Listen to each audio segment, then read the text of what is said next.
말씀의 제목은 그리스도의 돌을 던지라, 그리스도의 돌을 던지라라는 말씀으로 나누겠습니다.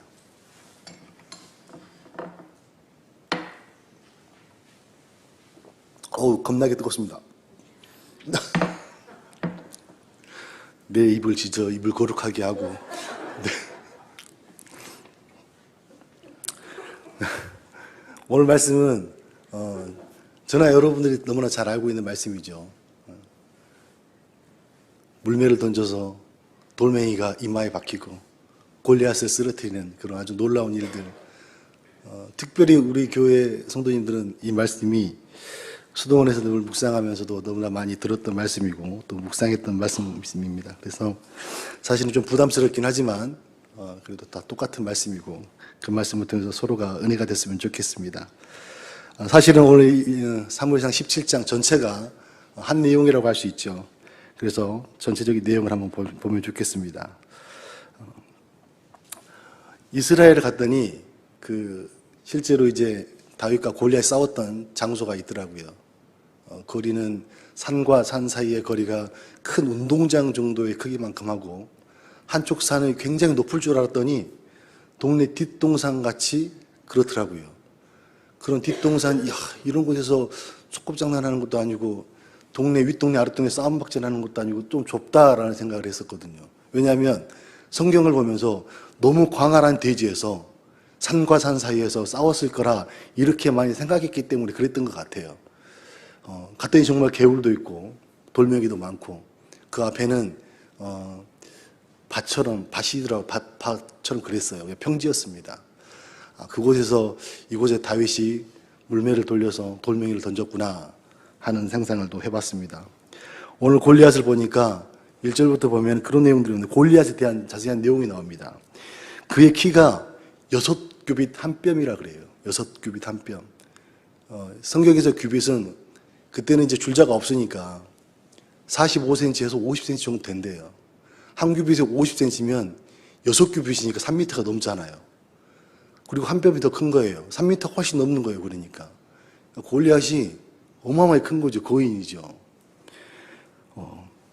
그리고 노투구와 비늘 갑옷을 입었는데 그 갑옷의 무게가 5,000세겔. 킬로그램 따지면 57.5kg.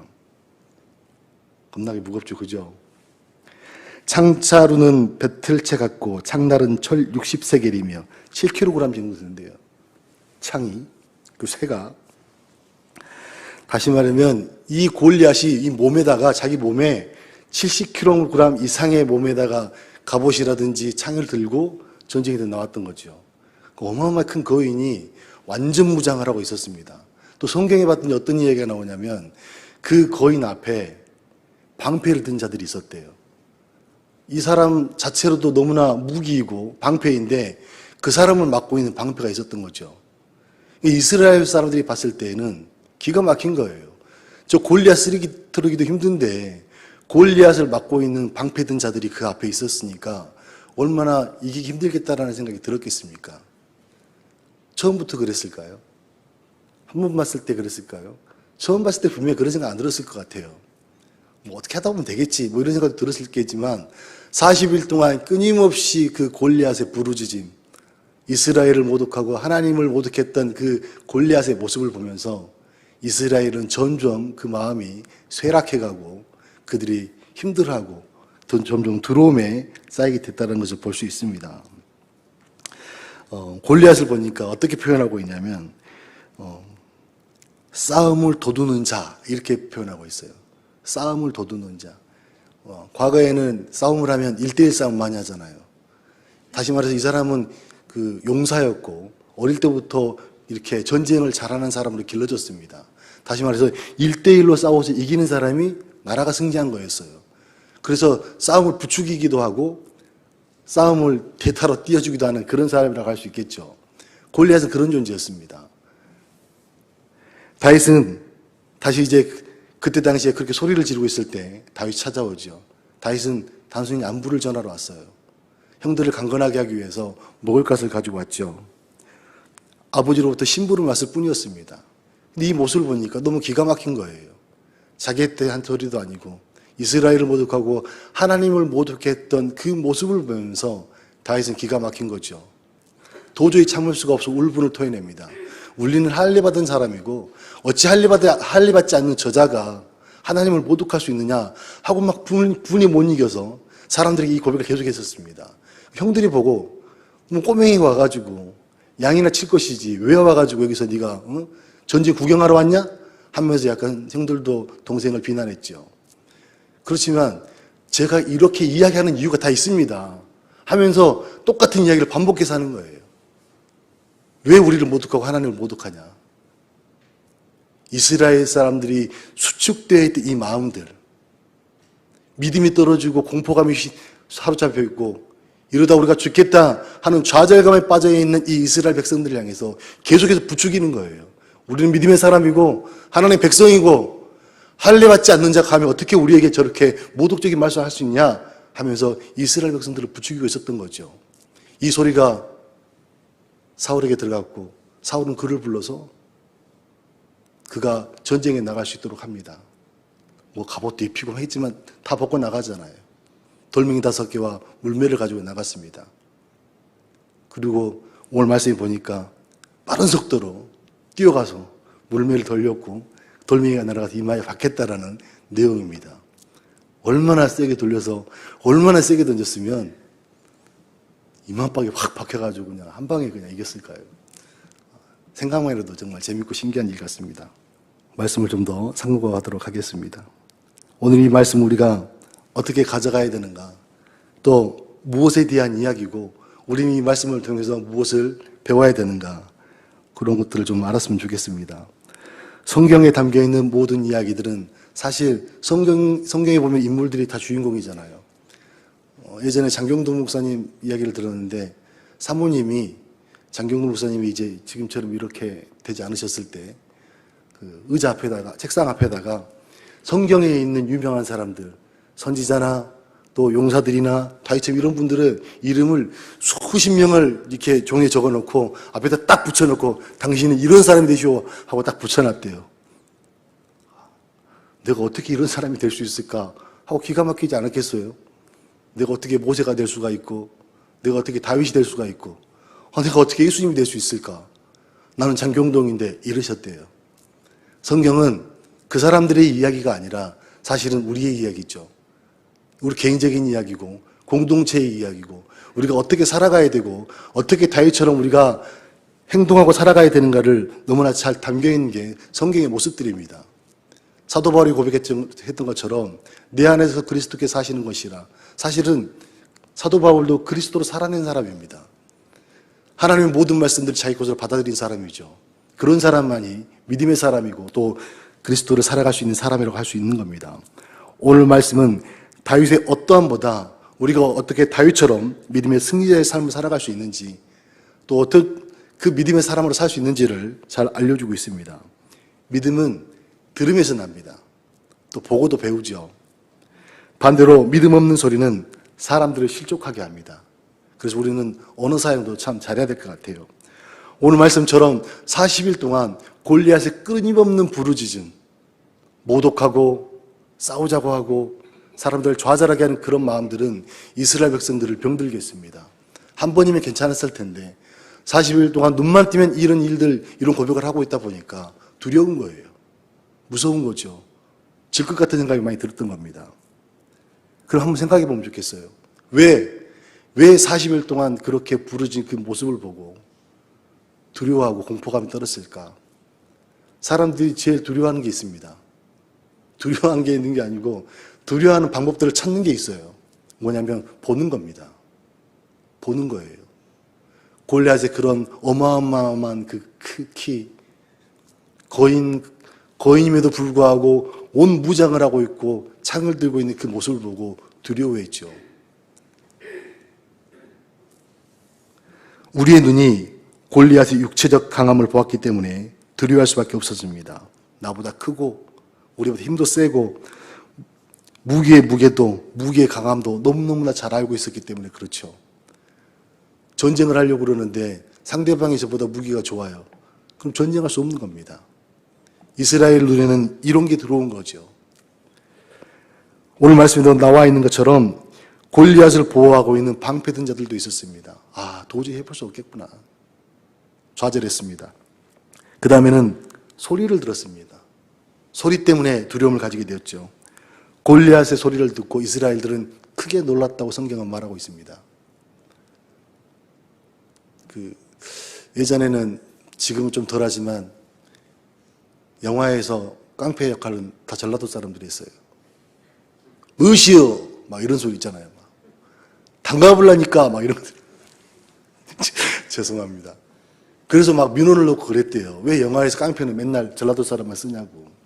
이 어감이라든지 이런 소리들이 약간 위압감을 주고 공포감을 주기 때문에 이게 사용하게 된 거죠. 골리앗도 그랬던 것 같아요. 지금 성경은 정말 고상하게 표현하고 있지만 쌍욕도 있지 않겠어요? 뭐 아닐 수도 있겠지만요. 어쨌든 이런 것들이 이스라엘을 공포감에 빠지게 했다라는 거죠. 여러분들 저기 문신하는 건달들 보면 무섭잖아요. 또 그들이 또 뭐 좀 심한 말하고 그러면 무섭잖아요. 안 무서우세요? 역시 깡패들보다 믿음이 좋으세요. 여자들은 듣는 게 약하대요. 그렇죠? 안 그러십니까? 그래서 남자들이 속삭이면 금방 넘어가잖아요. 남자들은 보는 게 약하대요. 그래서 여자의 아름다움을 보면 푹 빠져요, 그냥. 저만 그래요. 이런 이야기를 다른 표현으로 얘기해 본다면 우리가 보여지는 것에 마음을 뺏기고 들려지는 것에 마음이 빼앗겼기 때문에 이스라엘 백성들이 좌절하고 있는 겁니다. 믿음으로 살아가야 될 이스라엘들, 하나님만 바라보고 가야 될 이스라엘들, 그들이 사무엘을 통해서 이스라엘이 점점 만들어져 갈 때에도 사무엘은 뭔가 무기를 만들질 않았습니다. 하나에 매달렸죠. 제사를 통해서 모든 이스라엘 백성들이 하나님 앞에 집중할 수 있었거든요. 마음이 하나님 앞에 집중되고 생각이 하나님 앞에 집중돼야 되는데 이들의 눈과 마음이 골리앗을 보고 있는 거예요. 그러니까 두려움이 올 수밖에 없는 거죠. 이스라엘 백성은 골리앗에 보여지는 것과 들려지는 것으로 믿음이 상실했고 또 어찌할 바를 몰랐습니다. 제가 어릴 때 무서운 게 하나 있었어요. 제가 어릴 때는 이제 전설의 고향이라는 걸 했거든요. 다 아시죠? 모르는 사람은 어린 사람이고 아는 사람은 다 옛날 세대 사람이에요. 전설의 고향을 봤는데 어떻게 보냐면 일단 딱 밤에 항상 밤 10시에 했거든요. 그러면 이불을 갖다 당깁니다. 그리고 반을 걸쳐요, 이렇게. 그리고 나올 듯 말다 올렸다 내렸다 막 하다가 소리까지 갑자기 꽝꽝 하면은 그냥 딱 가리고 그렇잖아요. 이런 게 공포의 트라우마가 남아있어요. 그래서 화장실을 못 가요. 밤에 돌아다니는 게 무섭고, 혼자 있는 게 무섭고. 그래서 이제 가족들이 많다 보니까 저희가 2남 4녀거든요. 어머니, 아버지, 할머니까지 9명이에요. 그럼 저는 정중앙에 자야 돼요. 무서우니까. 이게 트라우마예요. 공포예요, 이게. 근데 이제 실험을 했는데, 공포영화를 켜놓고, 화면만 켜놓고 음악을 껐대요. 소리를 껐대요. 그랬더니, 그 사람이 다 보고 나온 다음에, 별 흥미도 없고 재미도 없었다고 이야기를 했대요. 뭐냐면, 이렇게 우리는 들려지는 것, 보여지는 걸 통해서 많은 우리의 마음이 작동하게 됩니다. 그래서 우리는 신앙인이기 때문에 뭘 봐야 되냐면, 좋은 것을 많이 봐야 돼요. 좋은 것을 봐야 될 뿐만 아니라, 좋게 봐야 돼요. 들려지는 소리도 좋은 언어, 믿음의 언어를 많이 고백해야 되고 사람이 살아갈 수 있는 그런 고백들을 많이 해야 됩니다. 마음속에 거대한 골리앗이 들어오고 나면 이제는 감당하기 어렵습니다. 그래서 믿음을 상실한 사람들을 보면 대부분이 잘못된 소리를 들었고 또 잘못된 것을 보았기 때문에 그렇습니다. 이스라엘의 모든 사람들은 이처럼 실족하고 두렵고 곧 쳐들어올 것만 같은 그런 불안감에 떨고 있었습니다. 그때 아버지의 심부름하고 있었던 다윗을 만나게 됐죠. 다윗은 도저히 그 소리를 듣고 참지 못했습니다. 그 목사님께서 하신 말씀 중에 누가 비난한 소리를 했을 때 딱 끊어줘라. 좋지 않는 소리를 했을 때 그게 아닙니다 하고 이렇게 딱 끊어줘라. 처음에는 일상에서 있었던 이야기라고만 생각했는데 말씀을 보다 보니까 이게 너무나 맞는 말이에요. 너무나 우리에게 중요하게 생각해야 될 이야기고 사람의 길은 너무 얇아요. 그래서 그냥 이야기하다 보면 그냥 휩쓸려 갈 때가 너무 많더라고요. 우리 팔랑귀잖아요. 그냥 팔랑팔랑. 그만큼 듣는 것도 말하는 것도 조심해야 된다 하는 생각이 듭니다. 다윗은 이런 고백을 합니다. 할례받지 않는 블레셋 사람이 누구이기에 살아계시는 하나님의 군대를 모욕하느냐. 다윗은 그 소리를 듣고 참지 못했습니다. 이 소리를 끊임없이 하죠. 형들이 와서 네가 전쟁 구경하러 왔냐 하면서 막 모욕적인 이야기를 했었어도 내가 이 이야기를 한 이유가 있다 하면서 그 불평했던 소리를 듣지 않고, 보통 형들이 이야기하면 더 듣잖아요. 우리 집은 그러더라고요. 형이 한마디 하면 동생들은 다 철회심이 이렇게. 근데 이 믿음 안에서 이 동생 다윗은 그렇지 않았어요.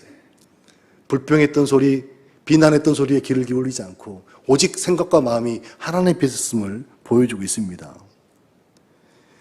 믿음이 없는 이스라엘 진영에 처음으로 믿음의 소리가 선포되기 시작했던 거죠. 물매는 골리앗에게 던진 게 아니라 물매는 이스라엘 백성들에게 던졌던 거예요. 믿음의 선포를 던졌습니다. 예수 그리스도를 그들에게 던진 거예요.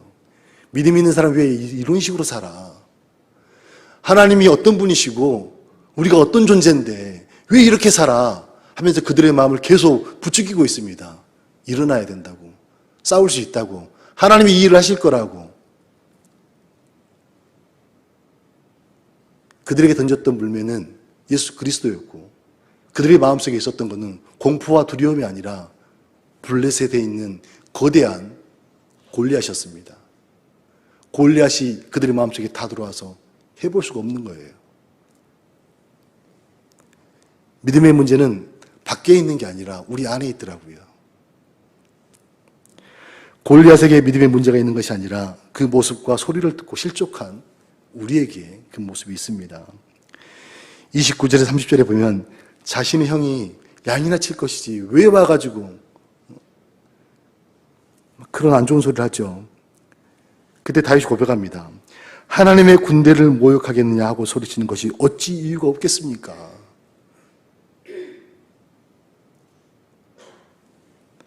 하나님의 군대를 모욕하겠느냐 했던 그들을 향해서 했던 그 고백에 왜 이유가 없겠습니까? 복음을 선포하는 일에 왜 이유가 없겠습니까? 좌절하고 있는 그들에게 예수 그리스도를 던지는 그 일이 왜 이유가 없겠습니까? 하고 다윗은 이야기하고 있는 거죠. 그리고 다윗은 돌아서서 또 이 이야기를 계속합니다. 계속해요. 형들이 그런 이야기를 하건 말건 손가락질 하건 말건 그게 중요한 게 아니라 이들에게는 더 많은 그리스도가 필요했다는 사실을 다윗은 알았던 거죠. 다윗은 성인이 아닙니다. 어린아이예요. 소년이에요. 그럼에도 불구하고 그 믿음이 하나님 보시기 좋았던 거죠. 하나님이 이새가 그냥 우연찮게 보낸 게 아니라 저는 하나님이 보냈다고 생각해요. 믿음이 바닥이 나 있던 이스라엘을 향해서 믿음의 불씨가 필요했기 때문에 다윗을 그곳에 보낸 겁니다. 다윗은 실족에 있는 백성들을 두려움에 떨고 있는 사람들 향해서 믿음의 선포를 하였고 생명이 살아날 수 있도록 그들에게 그리스도의 물매를 던진 겁니다. 다윗 사울에게 향해서 고백합니다. 그로 말미암아 골리앗으로 말미암아 사람이 낙담하지 말 것이라. 주의 종이 가서 저 블레셋 사람과 싸우겠습니다 라고 이야기를 합니다. 대단하지 않습니까? 다윗이 가지고 있는 그 물매와 돌멩이 5개였죠. 그 물맷돌은 골리앗의 이마에 정통으로 맞았습니다. 여러분은 그 돌멩이를 어디에 던지십니까?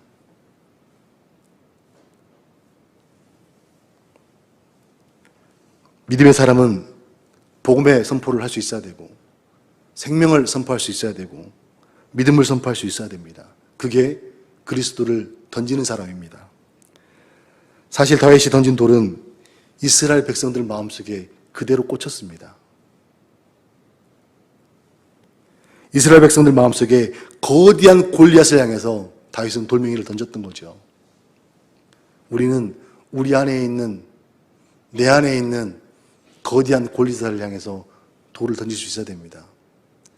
사실 우리를 제일 힘들게 하는 건 옆 사람이 아니라 우리 자신이잖아요. 내 안에 있는 고집들, 잘못된 생각들, 꽉 막혀있는 아집들, 사실 그곳에 던져야 되지 않겠습니까? 내 안에 변화되지 않는 걸 가지고 무슨 돌을 던지겠습니까? 다윗은 그 사실을 알았기에 그들을 독려했고 믿음을 선포했고 형들의 비난을 감수하면서까지도 그 일을 행하였다는 겁니다. 마음속에 거대한 골리앗이 들어오고 나면 헤어나지를 못합니다. 지금 우리에게 있어 골리앗은 무엇일까요? 여러분 안에 골리앗은 무엇입니까? 아이들에게 이제 요즘에 주일학교에서는 항상 저번 주 설교하셨던 목사님 말씀 가지고 이제 아이들과 나누거든요. 마음 빼앗긴 이야기를 했어요. 마음 빼앗긴 이야기. 아이들이 가장 마음을 많이 빼앗긴 곳이 휴대폰이라 그러더라고요. 다 알고 계시죠? 여러분들이 가장 마음을 많이 빼앗긴 게 무엇입니까? 우리는 우리 안에 가장 마음 많이 빼앗긴 게 있습니다. 전 그게 골리앗이라고 생각을 해요. 제일 마음을 많이 쏟고 있는 거. 제일 마음을 많이 쏟고 있는 게 그리스도여야 되는데 세상에 어떤 좋은 거, 마음에 가고 있는 거, 이런 게 골리앗 아닐까요? 거기에 사로잡혀서 헤어나지 못하는 거, 이게 골리앗 아닐까요? 우리는 우리 스스로에게 그리스도를 많이 던졌으면 좋겠습니다. 그게 목사님께서 말씀하셨던 것처럼 우리 안에 그리스도를 많이 채우는 거죠. 우리가 채워주고 나면 흘러가는 게 우리를 통해서 그리스도가 흘러가지 않겠습니까? 그게 곧 그리스도를 던지는 일이 되겠죠. 어설프게 던지지 마십시오. 다윗이 물매를 던져 정통으로 이마에 맞췄던 것처럼 우리 안에 돌을 던질 때에는 내 안에 가장 좋지 않는 그곳에 정통으로 한 번에 끝낼 수 있는 그런 돌을 한번 던져봤으면 좋겠습니다. 누구도 모르지만 우리 스스로는 알잖아요. 나보다 나를 잘 아시는 예수 그리스도를, 그분을 던지는 거죠. 사도 바울은 나는 날마다 죽노라 그랬습니다. 자신을 너무 잘 알았습니다. 그런 사도 바울도 나는 날마다 죽노라 라고 이야기합니다. 늘 자신에게 돌을 던진 사람입니다. 끊임없이 예수 그리스도를 자신에게 던져서 온전히 그리스도의 삶을 살아갔던 사람, 그분이 사도 바울입니다. 사도 바울도 날마다 돌을 던져서 자신을 죽여가면서 육체의 사람이 아닌 영적인 사람을 살아갔던 것처럼 우리도 그와 같은 인생이 되어서 우리 안에 그리스도 예수를 많이 채우고 또 좋지 않는 곳에, 내 안에 좋지 않는 그곳에 예수 그리스도 돌을 마음껏 던질 수 있는 저와 여러분이면 좋겠습니다. 기도하겠습니다.